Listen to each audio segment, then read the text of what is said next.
Good morning everyone, स्वागत है आप सबका यार्डस YouTube channel physics and research पर। पिछले क्लासेस में आप लोगों ने पढ़ चुके हैं कि कैसे हम सेल को पैरेलल ग्रुपिंग में ऐड करते हैं, किस तरह से उसे हम सीरीज ग्रुपिंग में ऐड करते हैं। ये बातें मैंने आप सभी को बता दी है, ठीक है। ओवरऑल मैंने आप सभी को ये ध्यान रखने के लिए कहा गया है, सिंपली याद रखना है कि आई का जो वैल्यू होता है वो ई इक्विवेलेंट बाय आर प्लस छोटी आर इक्विवेलेंट, इसी वैल्यू पर दोनों का वैल्यू बेस्ड होकर के आता है। मान लीजिए हम ई इक्विवेलेंट जानते हैं, आर इक्विवेलेंट जानते हैं, तो इस पर हम बैठा देंगे तो पैरेलल और सीरीज दोनों का घूम फिर करके यहीं पर आ गया था फाइनल रिजल्ट, ठीक है। आज हम देखने जा रहे हैं ये मिक्स्ड ग्रुपिंग ऑफ सेल्स की क्या कहानी है। आप लोग यहाँ देख रहे होंगे हमारे पास मिक्स्ड ग्रुपिंग है। मिक्स्ड ग्रुपिंग का मतलब parallel as well as series, ठीक है। तो देखिए यहाँ पर जितने भी सेल्स हैं सीरीज में जुड़े हुए हैं और उनके साथ नीचे में कितने सेल्स हैं, सारे के सारे पैरेलल में जुड़े हुए हैं, ठीक है। तो इस तरह से हमारे पास टोटल का टोटल mn सेल्स है, ठीक है। कैसे mn सेल्स है, जरा इसको मिटा देता हूं। हमने यहाँ पर क्या किया, हमने मान लिया कि n सेल्स एक रो में है, मतलब 1 2 3 4 5 ये टोटल n है, ठीक है। और उसी तरह से इसका टोटल m रोज है, ठीक। आपको पता होगा, आप लोगों ने डिटरमिनेंट पढ़ा होगा, मैट्रिक्स पढ़ा होगा, तो आप लोगों को पता होगा कि A B C D E F G H I ये कैसा मैट्रिक्स है, 3x3 मैट्रिक्स है। इसमें इस तरफ वाले एलिमेंट को, इस तरफ वाले को हम लोग कहते हैं रो R1 R2 R3 एंड ऐसे वाले को, वर्टिकल वाले को क्या कहते हैं हम लोग, कॉलम कहते हैं, C1 C2 C3, ठीक है। एंड कैसे डिसाइड होता है इसके अंदर कितना एलिमेंट है, तो हम रो को कॉलम से मल्टीप्लाई कर देते हैं 3x3 एंड इसके अंदर कितना एलिमेंट है, 9 एलिमेंट है। इसी तरह से एक सेल यहां, एक सेल यहां, एक सेल यहां करते करते 1 सेल 2 सेल 3 सेल हमने n सेल लगा दिया, ठीक है। तो टोटल नंबर ऑफ सेल, तो एक रो में कितने सेल हो गए, n सेल्स हो गए। तो वही चीज हमने लिखा n बराबर नंबर ऑफ कॉलम्स, या तो इसे नंबर ऑफ कॉलम्स कह दीजिए, ठीक है, या तो कह दीजिए कि एक रो में कितने सेल्स हैं इन सीरीज कॉम्बिनेशन। दिख रहा है ना, इस सारा का सारा सीरीज कॉम्बिनेशन है, ठीक है। उसी तरह से फिर नीचे चलते चला गया अगला रो, ठीक है। ये हो गया पहला रो, फिर हो जाएगा दूसरा रो, फिर हो जाएगा तीसरा रो, फिर हो जाएगा चौथा रो, और ऐसे करते करते हम m रो तक गए हैं। कॉलम में क्या हुआ, C1 C2 C3 करते करते हम n कॉलम तक गए हैं। तो अगर मान लीजिए हमसे पूछा जाए कि इसमें टोटल कितने सेल्स हैं, तो हम नंबर ऑफ सेल्स बता सकते हैं। नंबर ऑफ सेल्स क्या कर देंगे, m को n से मल्टीप्लाई कर देंगे, जाकर के हमें पता चल जाएगा इसमें कितने सेल्स ऐड हैं। मान लीजिए 6 सीरीज में हैं और उसी तरह से 6 करके 5 को नीचे जोड़े गए हैं, तो क्या हो जाएगा, 6 × 30 सेल्स हो जाएंगे, ठीक है। तो ये बात का आप लोग को ध्यान रखना है कि हमारे पास m और n किस चीज को रिप्रेजेंट कर रहा है, तो m रिप्रेजेंट कर रहा है रो को एंड n रिप्रेजेंट कर रहा है कॉलम को। इतनी बातें क्लियर है। अब आप लोग को ध्यान होगा कि हम लोग इसका जो EMF है, ठीक है, पहले हम चलते हैं इक्विवेलेंट EMF की तरफ, ठीक है। तो हम लोग देख रहे हैं कि हमारे पास n सेल्स सीरीज कॉम्बिनेशन में है। एक सेल का EMF E है तो दूसरे का 2E, तीसरे का फिर क्या हो जाएगा 3, टोटल ऐड करने के बाद तो n सेल्स का टोटल EMF, इक्विवेलेंट EMF कितना हो जाएगा, n × E हो जाएगा। कोई परेशानी नहीं, क्योंकि सारा का सारा सीरीज में, इक्विवेलेंट EMF कितना आएगा, n E के बराबर आएगा, ठीक है। जितना भी इंटरनल रेसिस्टेंसेस हैं इनके इक्विवेलेंट देखते हैं, ठीक है। तो अगर रेसिस्टेंस को देखा जाए, रेसिस्टेंस भी तो क्या हो जाएगा, इंटरनल रेसिस्टेंस भी n टाइम्स हो जाएंगे, ठीक। तो अगर R इक्विवेलेंट की बात करें तो हमारे पास जो रेसिस्टेंसेस हैं ये R कितना तक, अप टू n टाइम्स, ठीक है। तो इसका इक्विवेलेंट रेजिस्टेंस कितना आ जाएगा, R plus R plus R plus R up to n times, यानी कि n × R हो जाएगा।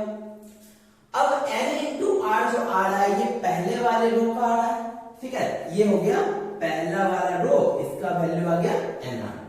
फिर इसके जस्ट नीचे ये भी तो nr आएगा, जस्ट इसके नीचे वाला सेकंड रो का, ठीक है।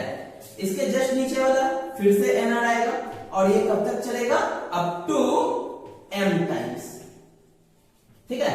सभी का सभी क्या है, पैरेलल है। पैरेलल में कैसे ऐड करते हैं, 1/nr 1/nr dot dot dot, कहां तक जोड़ना है इसको, अप टू m टाइम्स तक जोड़ना है, यानी कि 1/nr इंटू m, m/nr, और ये हो जाएगा 1/r इक्विवेलेंट। पैरेलल में उल्टा करके जोड़ते हैं, ठीक है।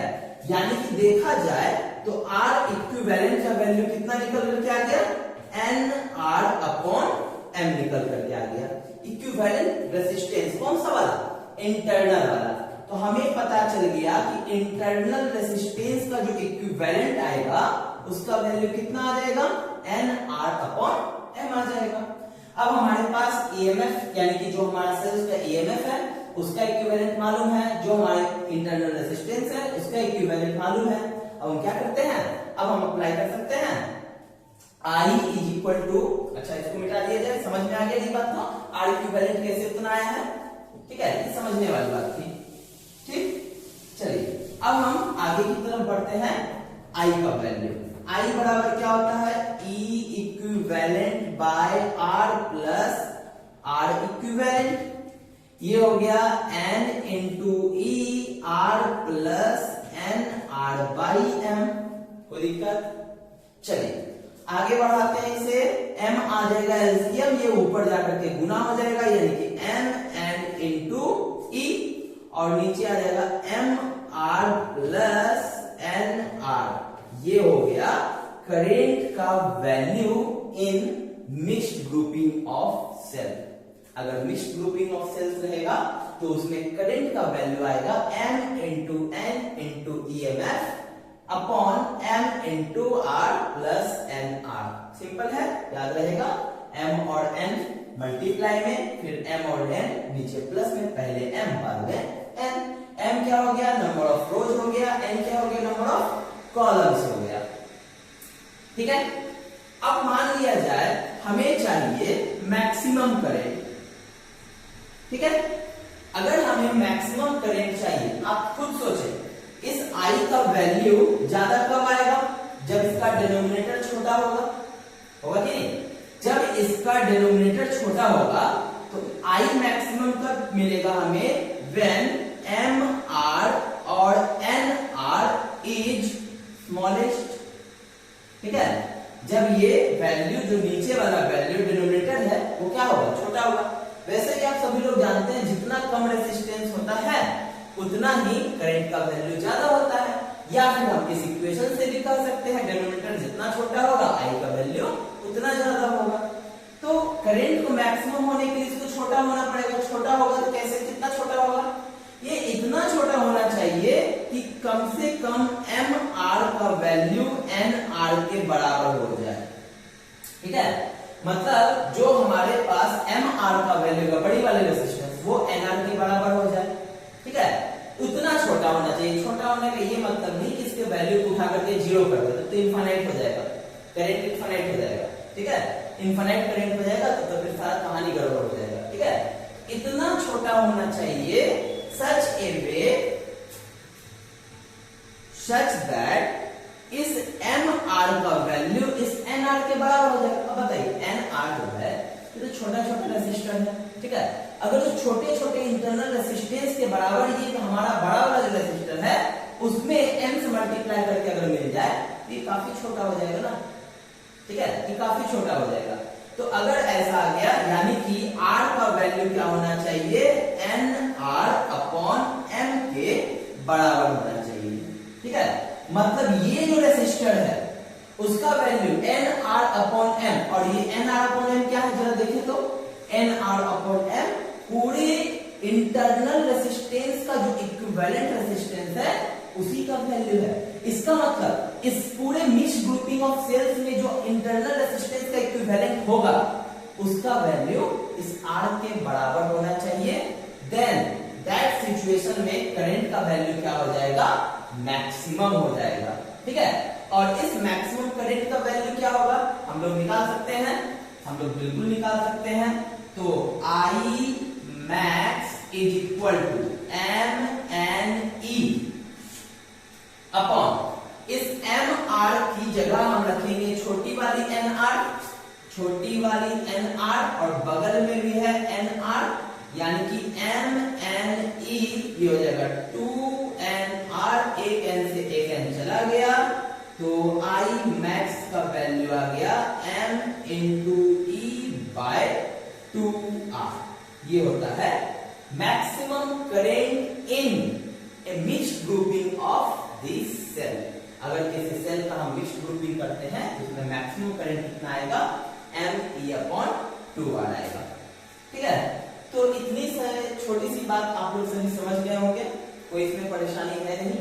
मान लीजिए इसमें क्वेश्चन ऐसे दे दिया कि इस तरह से करते हुए हमारे पास कितना 10 रो है मान लिया जाए। ठीक है, तो 10 गो रो है तो M का वैल्यू कितना हो जाएगा हमारा 10 हो जाएगा। ठीक, और 1 2 3 ये हो गया हमारे पास 10 गो। नंबर ऑफ सेल्स या नंबर ऑफ कॉलम्स है हमारे पास मान लिया जाए 8 गो। ठीक है, तो N का वैल्यू कितना हो जाएगा 8 हो जाएगा।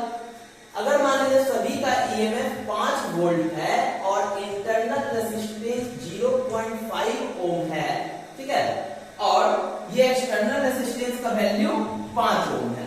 ठीक है, तो इससे फ्लो होने वाले करंट का वैल्यू बताएं, तो सिंपल सा काम क्या करेंगे, हम यहां पर ला करके बैठाएंगे। M का वैल्यू 10, N का वैल्यू 8, EMF 5। M का वैल्यू 10, कैपिटल R का वैल्यू 5 प्लस छोटी n का वैल्यू 8 और छोटी r का वैल्यू 0.5, कितना हो जाएगा 8 पचे 40, ऊपर आ जाएगा 400, नीचे आ जाएगा 50 और 8 पचे 40 यानी कि 400 बटे 54 जितना आएगा उतना एम्पियर हो गया। ठीक है, अगर इसी में पूछ दिया जाए मैक्सिमम करंट का वैल्यू कितना होगा या मैक्सिमम करंट के लिए R का वैल्यू कितना होना चाहिए, ठीक है, तो हम यहाँ पर वैल्यू बैठा देंगे। कितना हो जाएगा N का वैल्यू 8, ये 0.5 और ये हो जाएगा बाई 10, यानी कि कितना 8 बटा 20 0.4 एम्पियर। ठीक है, ये किसका वैल्यू होना चाहिए, कैपिटल R का, सॉरी रेजिस्टेंस है ना। ठीक है, ये रेजिस्टेंस का वैल्यू होना चाहिए, तब जाकर के इस पे क्या देगा मैक्सिमम करंट देगा। और कितना मैक्सिमम करंट देगा हम यहाँ पर पुट कर सकते हैं, 10 इंटू 5 बाई 2 इंटू 0.5 यानी कि 50 एम्पियर। यहाँ पर 50 एम्पियर मिल रहा है। ठीक है, 10 बचे 50 और 2 इंटू R का वैल्यू 0.5 यानी कि 1 हो जाएगा 50 एम्पियर, ये मैक्सिमम करंट है। ठीक है, और यहाँ पर करंट कितना मिलेगा, ये 50 भी होता तो 8 बचे 40, 8 एम्पियर का करंट मिलता लगभग। ठीक, तो आप लोग समझ गए होंगे कि ग्रुपिंग ऑफ सेल्स क्या होता है, parallel grouping, series grouping and mix grouping. हालांकि इससे रिलेटेड आपको थ्योरी याद रखनी है क्योंकि एग्जाम्स में इसके प्रूफ्स आ सकते हैं। ठीक है, और अदरवाइज अगर हम इसके क्वेश्चंस की बात करें, इसके न्यूमेरिकल्स की बात करें, न्यूमेरिकल्स काफी इजी होते हैं, फॉर्मूले बेस्ड होते हैं, आप लोग वहां पर बैठा करके वैल्यू को फाइंड आउट कर सकते हैं। ठीक है, कोई ज्यादा इसमें पेचीदा नहीं है। ठीक है, तो इसको आप लोग अच्छे से समझ लें, नोट बना लें। ठीक है, मिलते हैं फिर अगले